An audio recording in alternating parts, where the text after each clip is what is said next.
Yes, I know this is technically 3 weeks late.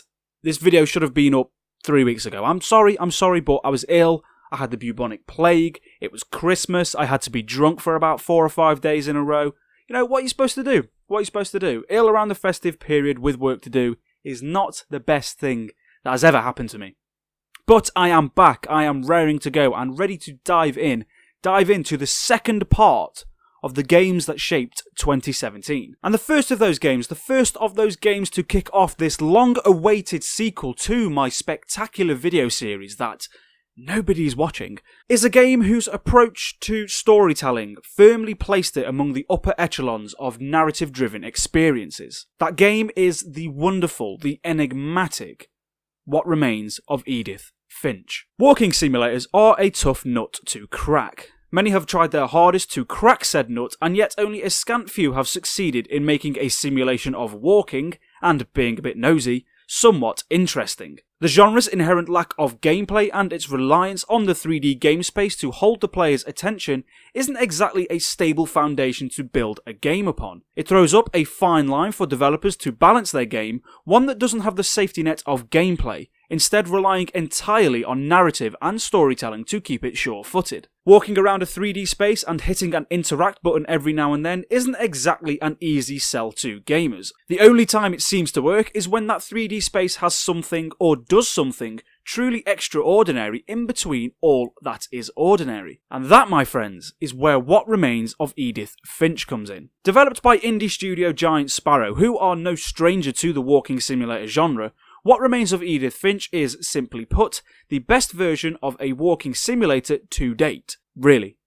No joke. Giant Sparrow have taken the formula of this tried and tested genre, rearranged the components, showing us all how it should be done. The story follows the titular character Edith Finch as she returns to her childhood home to uncover a mystery that lies at the heart of the Finch family. Edith is the only surviving member of the Finch family and is curious to unveil why exactly all of her relatives have met such an untimely demise. The game then has you explore the Finch household searching for answers, rummaging around each of the family members' rooms or personal spaces to uncover what exactly went so wrong. Where the game really takes off though, where it really begins to sell itself, is in how these personal environments of the family members tell their story. In each room, Edith will find a shrine of some description that is dedicated to a family member who has passed. Upon activating the shrine, you are launched into what is essentially a minigame of sorts. A minigame that has you living out the last moments of the deceased family member. Each of these minigames, however, is totally unique, demanding a very different style of interaction per each shrine. In one scene, you'll be flying a kite in a storm, collecting up the garden furniture.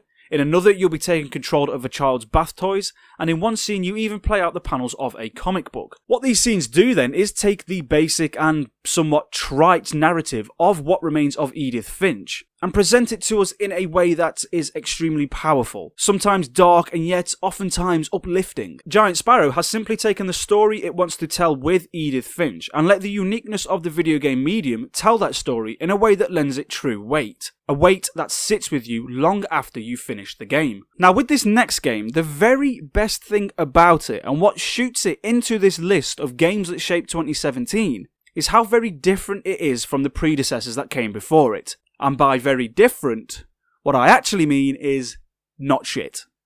Yeah, this one isn't actually shit. It's alright. It's alright. Assassin's Creed Origins found itself in quite a unique position when it came out in the latter part of 2017.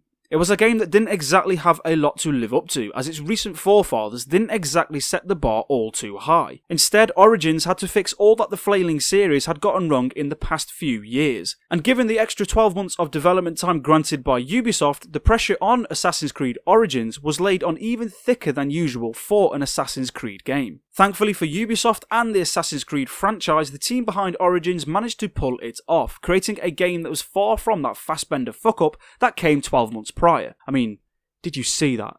Did you see that piece of shit? What were they thinking?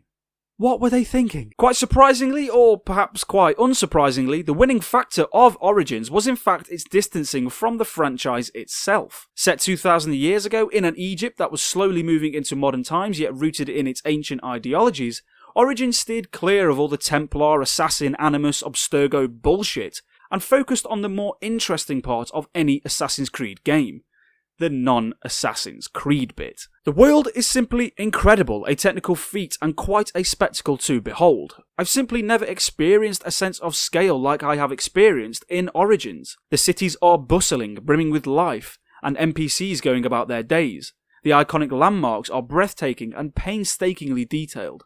And reaching one of the game's high points, looking out over the landscape below, sends you tumbling into a deep love with Origins like no other Assassin's Creed that has come before it. The gameplay itself has seen a huge overhaul as well. The combat feels more accurate, more methodical and more fluid.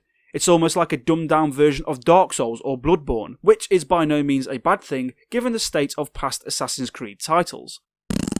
Climbing and manoeuvring through the world has also seen some vast improvements, with that typical Assassin's Creed trope of getting caught on the corners of walls nowhere in sight. In fact, it feels as if movement in Assassin's Creed Origins has been granted a new kind of freedom, as any surface that looks even remotely climbable entirely is. That freedom of movement and fluidity in the combat doesn't end there though. It stretches further out into the far reaches of the game. Each mission that you're appointed grants you that very same freedom and fluidity to approach it from any perceivable direction. As long as the objective is fulfilled and you don't die, the missions are a success. There are no more fail states. You don't have to stay hidden. You don't have to follow at a distance. Origins allows you to approach the tasks it sets by letting the player have complete agency. Now, of course, Assassin's Creed Origins is full of bugs and weird, hilarious glitches, and the story is the typical hack stuff that you'd expect from a Ubisoft game. But the fact that those issues don't take you out of the experience is a testament to what this game achieves.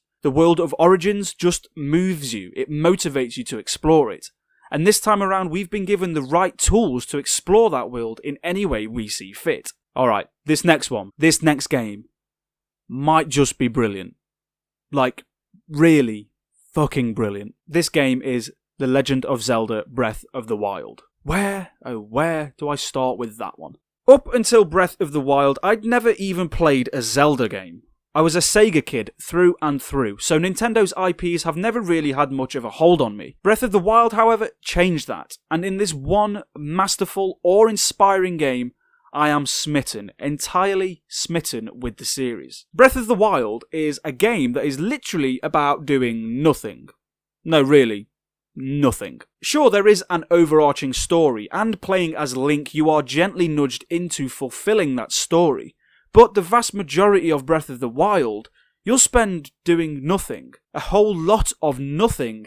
That feels like everything. You see, in Breath of the Wild, everything you do matters. Absolutely everything. Every enemy encounter, every piece of the environment, every Sheikah shrine, every conversation with an NPC, every rock you climb, weapon you find, and meal you cook feels significant. Yet none of all of that nothing and the kind of busy work that you do in Breath of the Wild that absorbs all of your time in the game necessarily contributes to Link's main goal, which is to defeat the all-powerful Calamity Ganon and save Hyrule. In fact, from the offset, Breath of the Wild will actually let you go straight ahead and attempt to fight Ganon immediately, albeit completely inexperienced and unaware of all that Hyrule can teach you. But that doing nothing, that fucking around in the various vast locales of Hyrule, that's where the game really lies. The world is just so expansive, so dangerous, and it garners a fresh surprise for you around every corner. Despite its cartoonish glaze, Hyrule is out to get you.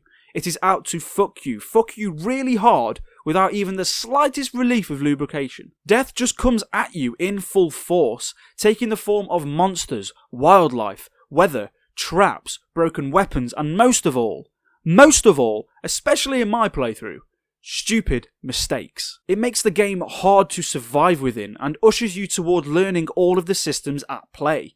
Systems that are wholly unique to Breath of the Wild. The weapons, shields and bows are all consumables, breaking after a short while. This at first is jarring and somewhat annoying, but you soon come to treasure every weapon you come across, no matter how feeble it may be. Then there's the weather systems that'll shock you in a thunderstorm if you're carrying anything metal, freeze you to death if you stupidly decide to climb a snowy mountain without the correct attire, and make climbable surfaces unclimbable when it pours with rain. And then there's even the food. Holy fuck! The food system in this game is unbelievable. You can literally eat everything. Yes, everything. Monster guts, bat wings, salt, flint, wood, apples, mushrooms, fish, crabs.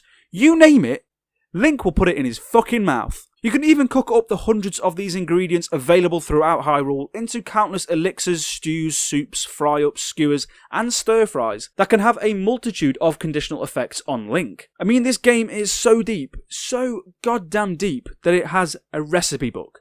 A fucking recipe book. And it is that right there which makes Breath of the Wild so special, so nigh on perfect. It's that depth. That depth that gets you lost in Hyrule, that gets you asking what's just over that next mountain, or what's that shrine got in store for me. It's a depth that gets you wandering around, doing a whole lot of nothing, yet sneakily prepares you for the challenges that lay ahead. That's it, that's my 6 games, my 6 favourite games of this year that shaped my year really, my personal year in video games for 2017. Next week is the big one. One of these games is going to be revealed as the coveted, inaugural Daryl Does Game of the Year, the award that everybody wants, the award that really is the only one that matters. So let me just give you a quick reminder of those contenders. We have Fortnite Battle Royale, Super Mario Odyssey, Horizon Zero Dawn, What Remains of Edith Finch, Assassin's Creed Origins, and of course The Legend of Zelda Breath of the Wild. Is that all of them? So what do you make of my final contenders? What do you make of my games that shaped 2017? Do you think I have missed some that belong on this list? I think I have missed a few, personally, ones that I haven't actually played that I need to get around to.